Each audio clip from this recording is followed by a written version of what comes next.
Me maha ke ngā kāinga o te rāngai motuhake mō ngā whare hapori. Koe rā te iho o ngā kōrero a te minita i ngā take whare a Phil Heatley i te hui aro take a ngā whare rau o Aotearoa. I reira a Mikey Sherman. Ko ia te taone nui rawa o Aotearoa me ngā raru whai kāinga nui rawa anō hoki. Tuia ki tēnā te rua te kaumārima mano tāngata kua peka mai i o tautahi, nā wai i taumaha, ka tahi, ka taumaha kē atu. Oh, look, 5,000 to 10,000. We know there's a real shortfall going on there at the moment.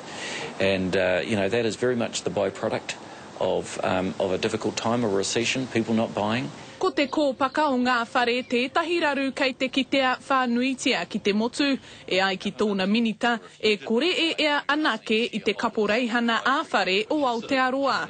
Kei te karangatia te rāngai motuhake nei, kia hāpai ake i te kaupapa.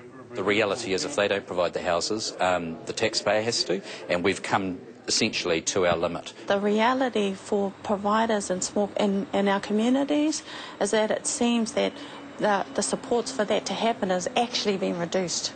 No nā tata nei tipu ai te urunga o ngā rūnanga āiwi ki tēnei tūmahi, hi kakakatoa te kāwanatanga ki te mahi ngātahi ki a rātau, o tira ngā rawa e puritia ana ki o rātau tātua. Kia hau, te mahi hanga whare he huahi pai kia whakapakari tā mātou Māori Economic Development.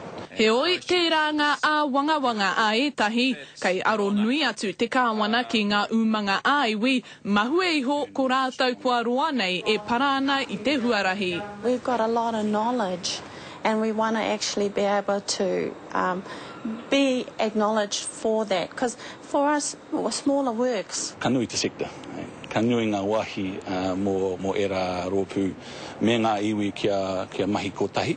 Ko te whakapai hei te marama o Haratua whakahuatia ngā tohanga pūtea, hei reira ki te ai mena e whai kiko ana e nei a wangawanga. Mikey Sherman, Te Karere.